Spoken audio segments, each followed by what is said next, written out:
Hello, and welcome to the newest edition of Anne's Garden. Today I'm going to talk about a favorite climbing plant, and I'm going to show you what's going on in the cutting garden. Let's get started. When the clematis start blooming around here, it means that spring is slipping away and summer is pretty much here.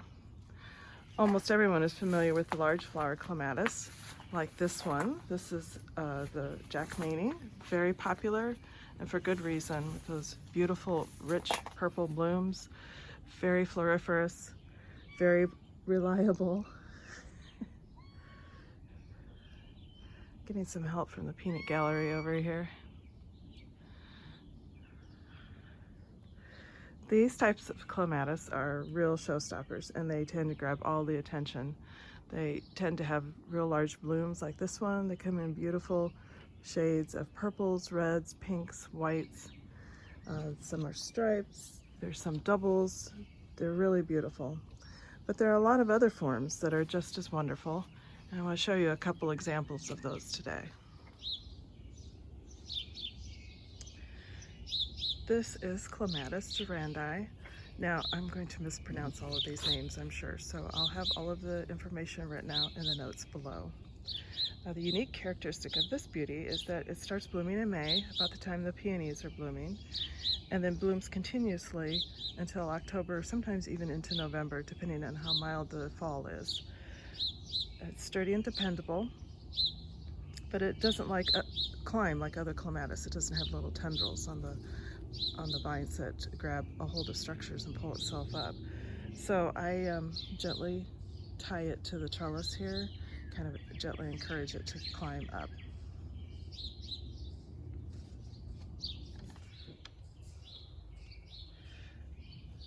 This beauty is the Duchess of Albany from the texensis branch of the Clematis family. It has serious world domination plans as it sprawls everywhere. This one's just getting started blooming. As you can see here, it's kind of trying to take over the fence. And it will soon be completely covered with these beautiful, unique, upward-facing pink blooms. Here's another unique clematis. This is Clematis rooguchi. Tiny bells, downward-facing, beautiful purple. Tiny bells, but the whole vine will soon be covered with these blooms. This one's just getting started, and as you can see, that is one exuberant vine. Here's another great clematis. This is Sweet Autumn Clematis. It'll start blooming probably late July into August, and will bloom for several weeks in the fall. Tiny, tiny white blooms, very fragrant. The vine is very vigorous. As you can see, I trained this one to come up over my little roof over my back door.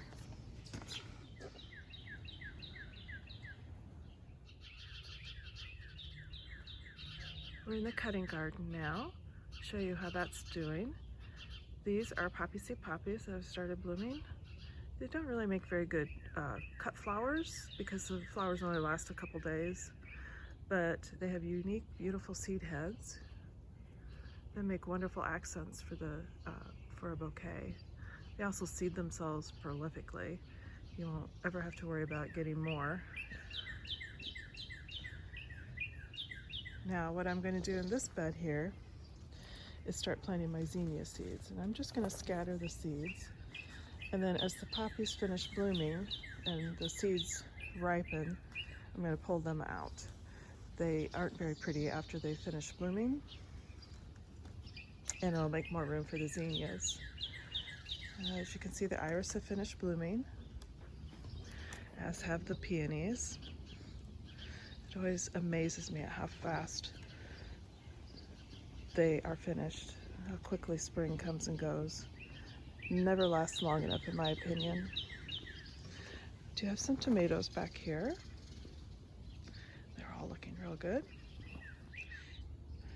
This section here of the cutting garden is kind of my wild border. Kind of let things go and fight it out amongst themselves. I have some lilies over here that are just starting to color up. They should be ready soon for cutting. I'm going to plant some seeds here and see how they do. Cosmos especially. I have a few others that I'm going to scatter through here. And then as the other flowers finish up and are cut back, they'll leave more room for the seeds. Here's the dahlia border that I planted a few weeks ago. Almost everybody is doing really well. I do have one down here at the end that doesn't appear to want to grow, so that may be a loss. And you'll see in front of the dahlias I've planted snapdragons. They make excellent cut flowers too. These that are blooming already are a little bit shorter, so they'll make little bouquets. And then I have a variety over here called rocket, and they'll grow much taller. These are nasturtium seeds. This is the Whirlybird mix. It'll make a nice mounding vine that will produce beautiful orange and yellow flowers this summer. I'm going to plant them here along the border of the peonies, so they'll kind of mound up and cover these bricks eventually. Because the seeds are so large, they're very easy to handle. Just poke them into the ground one at a time here along the edge and water them in.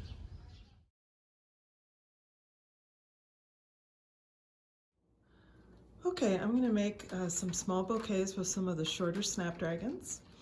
There are taller varieties of snapdragons available. You have to kind of look for them, but look for Rocket or Liberty. Those are taller and better probably for cut bouquets. But these small ones make nice small bouquets that you can place in little spots. So I have some smaller jars here to act as vases for them.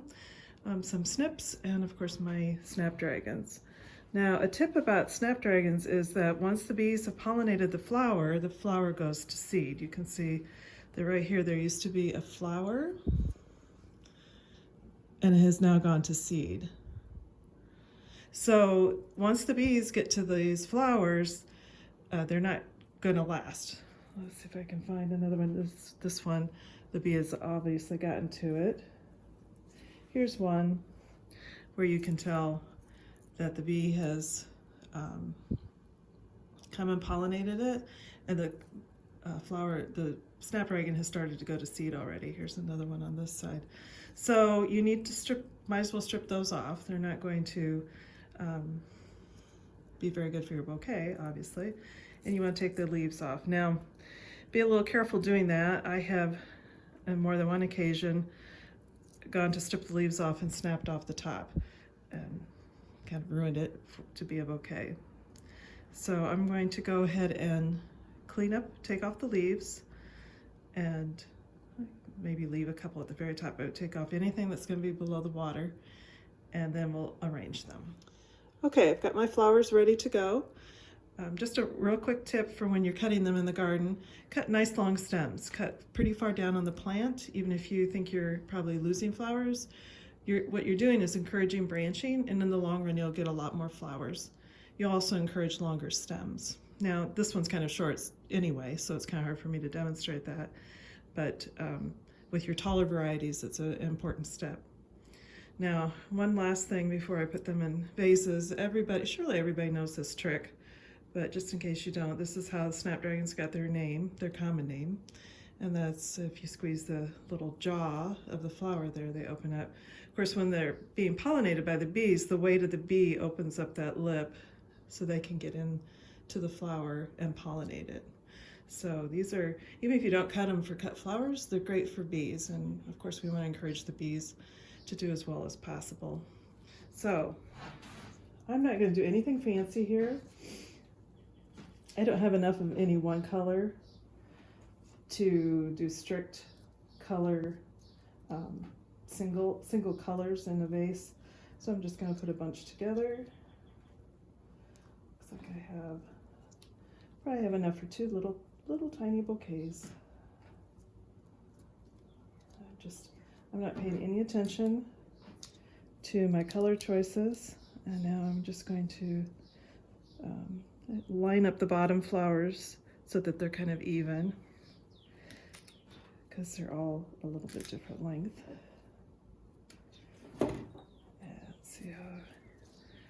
goes. There's one. Another reason to grow snapdragons and then cut a few to bring inside is that you may not know is that snapdragons have a lovely fragrance. Very sweet, almost candy-like, but not overpowering. But it's another reason to bring flowers in. They're not just visually pretty, they encourage a lot of your other senses too. And in this case, they're kind of whimsical and they smell lovely. And they come in these beautiful colors. Snapdragons come in a lot more colors too. There's whites, yellows, lots of different shades of pinks and oranges. So there we go. Got a couple of really cute little bouquets. They'll be just right for a couple small places.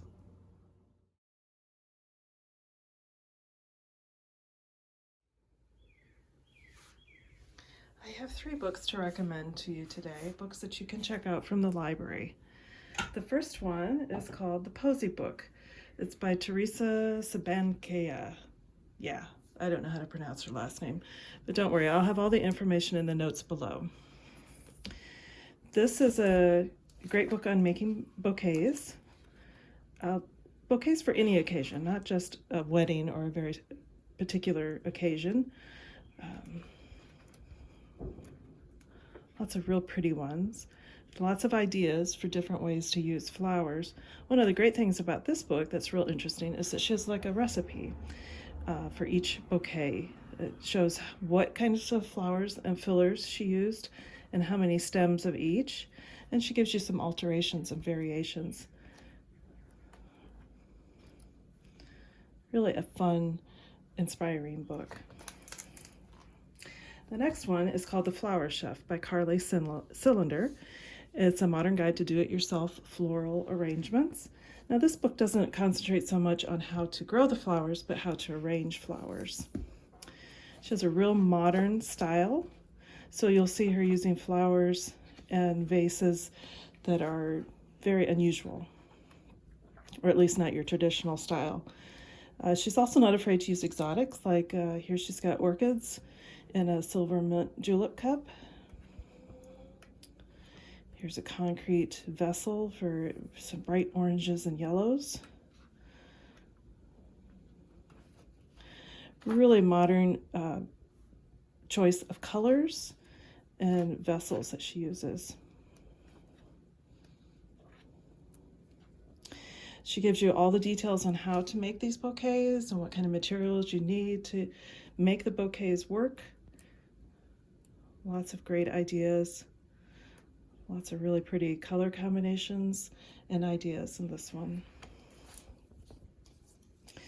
This fun book is called A Tree in the House. It's by Annabelle Hickson. This is a really stylish book. Let's see here. She really emphasizes using what you have in your neighborhood, in your area of the country. She divides her sections into like special occasions, but also gifts for a friend, flowers for around the house. You see, it's a very almost rustic, modern rustic style, I guess you would say. She really emphasizes the use of foliage, something that some of us that are very flower obsessed forget about sometimes. Here's some examples. The ideas are very practical too. Like here's how to create a tissue paper wrapping for a bouquet that you're giving as a gift. Here's how to transport a vase using a cardboard box that you probably have in your recycling bin. And here's another section on how to use supermarket flowers, because not all of us have access to all kinds of flowers all year round. So when you can't get to the farmer's market or you don't have the flowers in your own yard, you can try using some of the supermarket flowers. So like I said, I'll have the information about all 3 of these books in the notes below. Be sure and check them out. I think you're going to really enjoy reading them. Okay, that's it for this week. Please tune in again next week when there'll be another episode of Anne's Garden. Thanks for watching.